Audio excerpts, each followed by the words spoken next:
ہمیں روزہ اللہ کا حکم ملا ہے، فرض ملا ہے۔ جیسے اللہ بہت بڑا، اللہ کا حبیب اس کے بعد بہت بڑا، یہ دونوں مل کے کہہ رہے ہیں روزہ رکھو۔ اب چھوڑیں گے؟ رمضان آ رہا ہے اور میرے نبی آمد سے پہلے ممبر پر کھڑے ہوتے ہیں اور کہتے ہیں وہ کون آ رہا ہے، ماذا یستقبلکم وماذا تستقبلون۔ پھر فرماتے ہیں وہ کون آ رہا ہے، ماذا یستقبلکم وماذا تستقبلون۔ پھر آپ کہتے ہیں وہ کون آ رہا ہے، ماذا یستقبلکم وماذا تستقبلون، 3 دفعہ وہ کون آ رہا ہے، وہ کون آ رہا ہے، وہ کون آ رہا ہے۔ صحابہ ویکھن لگ گیا آیا تو ہے کوئی نہیں جی، کی فرما رہے ہیں، او آ رہے ہے، او آ رہے ہے، او آ رہے ہے۔ تو حضرت عمر کھڑے ہو گئے، یا رسول اللہ اوحی نزل، بندہ تو کوئی ہے نہیں تو کیا وحی آئی ہے؟ ہمیں کہا نہیں۔ تو کیا کوئی دشمن آ رہا ہے جو آپ نے دور سے دیکھ لیا ہے اور ہم اس کی تیاری کریں؟ ہم نے کہا نہیں۔ تو کہا تو پھر کون آ رہا ہے؟ ہم نے کہا رمضان آ رہا ہے، رمضان آ رہا ہے۔ فرض 70 فرضوں کے برابر، نفل فرض کے برابر، تراویح کے ہر سجدے پر 1500 نیکی، ہر سجدے پر 1500 نیکی، تراویح کے ہر سجدے پر جنت میں خوبصورت گھر جس کے 60,000 سونے چاندی کے دروازے، تراویح کے ہر سجدے پر جنت میں ایک درخت سونے چاندی کا جس کے نیچے 100 سالہ عربی گھوڑا دوڑ سکتا ہے۔ یہ میرے رب کا کرم، فضل، انعام۔ شیطان قید کر دو، ہو گئے۔ جنت کے دروازے کھول دو، کھل گئے۔ جہنم کے بند کر دو، بند ہو گئے۔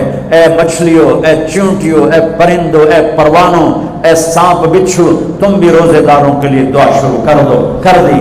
سمندر کی مچھلیاں، زمین کی چیونٹیاں روزہ رکھنے والوں کے لیے دعا۔ اور افطاری کے وقت دسترخوان بچھا ہوا ہے، کھانا سامنے ہے، کھا نہیں رہا، ہاتھ اٹھا کے دعا مانگ رہا ہے۔ میرا اللہ کہتا ہے انہوں کڑی شہروں کی بیٹی کھاندہ کیوں نہیں، یہ پیندہ کیوں نہیں؟ دسو نا فرشتے ہو، دسو نا یہ کیوں نہیں کھاندہ، یہ کیوں نہیں پیندہ؟ کہ مولا تیری خاطر کہ بس ٹھیک ہے، پھر میری تسبیح چھڑ دیو تو میرے روزے داران دی دعا تے آمین شروع کر دو۔ حتیٰ کہ اللہ عرش کے فرشتوں سے فرماتا ہے کہ میری تسبیح چھوڑ دو۔ اور اس وقت جو افطار پر دسترخوان سجے ہوئے ہیں اور لوگ کھانے سامنے رکھ کے بیٹھے ہوئے ہیں کہ اللہ کا امر آئے گا، میرے نبی بھی ایسے ہی فرماتے تھے۔ میرے نبی نے 9 رمضان دیکھے، 9 رمضان میرے نبی نے دیکھے۔ ان میں 2 30 کے تھے، 2 رمضان 30 کے اور 7 29 کے۔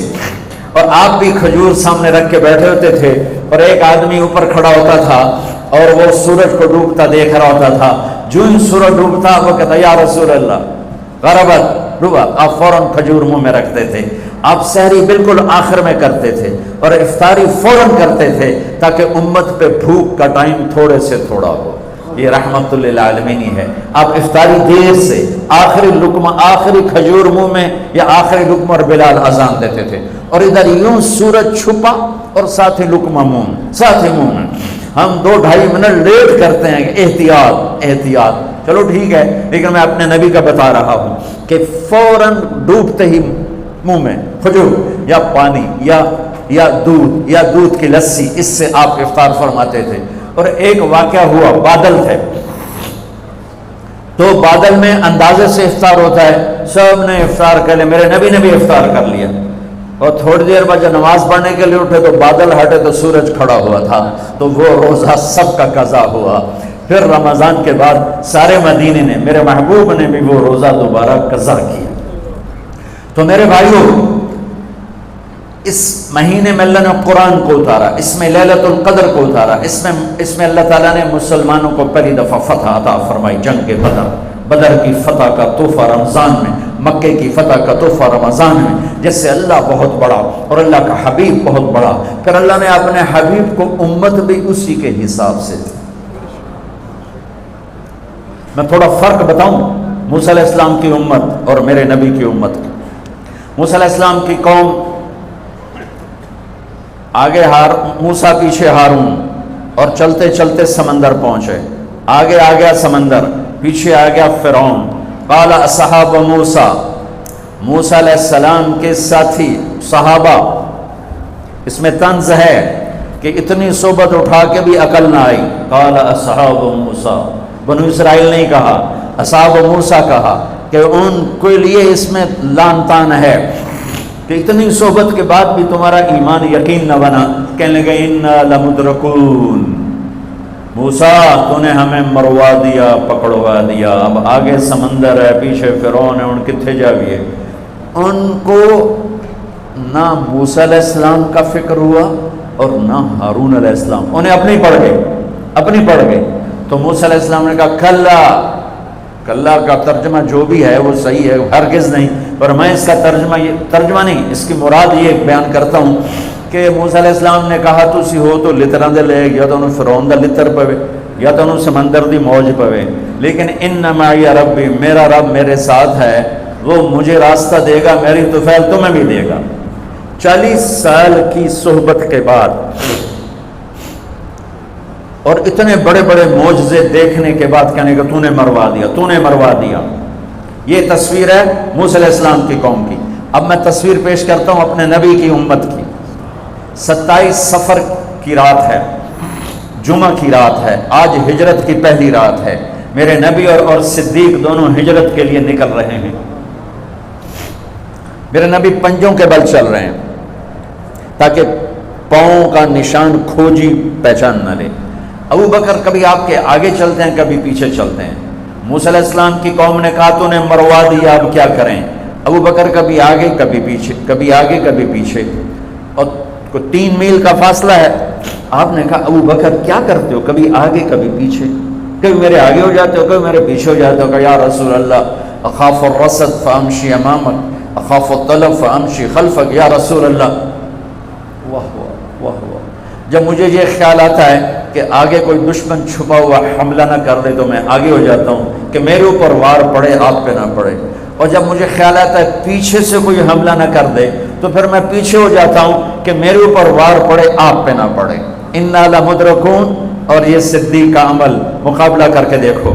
پھر جب غار ثور پہ چڑھنے کا وقت آیا تو آپ کے 4 میل چلنے سے پنجے سارے زخمی ہو گئے، آپ نہیں اوپر چڑھ سکے. ابو بکر نے آپ کو کمر پہ بٹھایا اور پورا پہاڑ اوپر لے کر گیا، پورا پہاڑ. غار کے دروازے پر جا کر آپ کو باہر کھڑا کر دیا. رسول اندر نہیں آئیں گے. آپ اندر گئے، اندھیرا تھا، ٹٹول کے سارے غار کے سوراخ پتھروں سے بند کیے، سوراخ باقی رہ گئے. پگڑی اتاری اور پھاڑ کے سوراخ بند کیے. پھر سوراخ باقی رہ گئے تو کرتا اتارا اور پھاڑ کے سوراخ بند کیے. سارے سوراخ بند کر کے ایک باقی تھا جس میں سانپ تھا، اس میں اپنی ایڑی ڈال دی. یہ جو سانپ ڈس رہا تھا، اس میں علماء نے ایک بات عجب فرمائی ہے کہ وہ اپنے سانپ ہونے کی فطرت سے نہیں ڈس رہا تھا، وہ احتجاج کر رہا تھا ایڑی ہٹا، میں بھی دربار نبوت کا دیدار کرنا چاہتا ہوں. وہ سانپ اس لیے زور لگا رہا تھا کہ مجھے بھی تو دیکھنے دے صدیق، تو ہمیشہ دیکھتا، آج مجھے دیکھنے دے، آج میرے بھاگ جاگ اٹھے. یہ علماء نے یہ بات لکھی ہے، میں اپنی طرف سے نہیں کہہ رہا ہوں. جب سارے سوراخ بند اور سام والے سوراخ پہ ایڑی، یا رسول اللہ آئیے. آپ اندر آ گئے. اندھیرا گھپ ہے، کچھ پتہ نہیں چلا. تھوڑی سی جب روشنی ہوئی صبح کی تو میرے نبی نے دیکھا صدیق کا نہ پگڑی اور نہ کرتا. تو آپ نے فرمایا ابو بکر اچھا بھلا تو تھا، وہ کرتا کہاں گیا، تیری پگڑی کہاں گئی؟ تو انہیں دکھایا یا رسول اللہ یہ آپ سوراخ دیکھ رہے ہیں، مجھے ڈر لگا کوئی ان میں کوئی چیز ایسی تکلیف دینا ہو، تو میں نے کرتا پگڑی پھاڑ کے یہ سارے سوراخ بند کیے. تو میرے نبی چھلک پڑے، ایک دم روئے اور ہاتھ اٹھے، اللہ میں ابو بکر سے راضی ہوں، تو بھی اس سے راضی ہو جا، اور یا اللہ اسے جنت میں میرا ساتھی بنا دے. اسی وقت جبریل اترے، یا رسول اللہ ابشر، یا رسول اللہ خوشخبری ہو، اللہ آپ کے ابو بکر سے راضی ہو گئے اور جنت میں آپ کا ساتھی بنا دیا. اللہ نے امت دی. وہ امت کہہ رہی ہے تو نے مروا دیا، اب ہمیں بتا تو ڈوب یا بچا، ہمیں بتا ہم کیا کریں. اور یہ امت کہہ رہی ہے آگے سے وار ہو تو میں برداشت کروں، پیچھے سے وار ہو تو میں برداشت کروں. بنو اسرائیل نے سمندر کو پھٹتے دیکھا اور 4 قدم چلے ہیں تو مروا علی قوم یعقفون اصنام لہم، کیا دیکھا کہ کچھ لوگ بتوں کی پوجا کر رہے ہیں، بتوں کی پوجا کر رہے ہیں. تو 40 سال کی صحبت اور فرعون کا ڈوبنا، سمندر کا پھٹنا دیکھنے کے بعد کہنے کہ موسیٰ اجعل لنا الہا کما لہم آلہہ، موسیٰ ہمیں بھی ایک خدا ایسا لے کے دو جیسے ان کا پتھر کا خدا کا پھٹے منہ توڑا، تم اتنے معجزے دیکھ کر بھی تم پتھر کے بت مانگتے ہو، انکم قوم تجہلون۔ یہ بنی اسرائیل کی مثال قرآن دے رہا ہے۔ میں اپنے نبی کی امت بتاتا ہوں، 2 نبی ہیں، ایک آگے ایک بھی، موسیٰ آگے ہارون پیچھے۔ اب مثال دے رہا ہوں کہ 2 نبیوں کی صحبت میں، اور تھوڑی سی قوم ہے، 6 لاکھ مبالغے کا عدد ہے، تھوڑے تھے، 6 لاکھ نہیں تھے، کم تھے، اور وہ اتنی لمبی صحبت کے بعد کہہ رہے ہیں ایک پتھر کا خدا لے کر دو۔ میرے نبی دنیا سے چلے گئے، صدیق موجود نہیں تھے، حوالی میں تھے، پتہ چلا انتقال ہو گیا ہے، گھوڑے پر ہوا کی طرح اڑتے ہوئے آئے اور چھلانگ لگائی، اندر گئے، آپ کے چہرے سے کپڑا ہٹایا، آپ کا ماتھا چوما، گرم گرم آنسو آپ کے ماتھے پر گرے، واہ خلیلہ واہ صفیہ واہ نبیہ، ہائے میرا نبی، ہائے میرا خلیل، ہائے میرے جگر کا ٹکڑا، آج مجھ سے جدا ہو گیا۔ پھر کہا یا رسول اللہ جائیے آرام کیجئے، آپ نے بڑے دکھ اٹھائے ہیں، آج کے بعد اللہ آپ پر کوئی دکھ نہیں لائے گا۔ اس کے بعد آپ مسجد میں آئے، مسجد بھری ہوئی تھی، نبی دنیا سے جا چکے ہیں، وہاں دونوں نبی موجود ہیں، کہہ رہے ہیں پتھر کا بت لے کے دو، یہاں نبی جا چکے ہیں، عمر تلوار نکال کے کھڑے ہیں، جو کہے گا فوت ہو گیا میں قتل کر دوں گا، وہ فوت نہیں ہوئے، وہ اللہ کے پاس گئے ہیں، جیسے موسیٰ گئے تھے اللہ کے پاس اور واپس آئے تھے، میرے نبی بھی واپس آئیں گے، ساری دنیا کے باطل سے مقابلہ کریں گے، لہٰذا کوئی نہ کہے فوت ہو گئے۔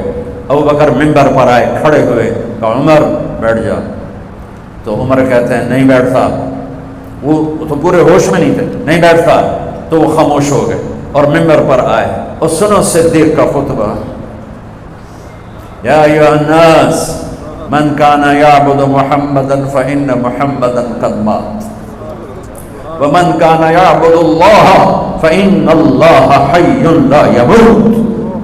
اللہ اکبر، لوگوں جو محمد کی پوجا کرتے تھے تو ان کا خدا مر گیا، جو محمد کی پوجا کرتے تھے تو آج اللہ نے ان کو موت دے دی۔ ومن کان یعبد اللہ، اور جو اللہ کی پوجا کرتے تھے ان کا اللہ زندہ ہے، موت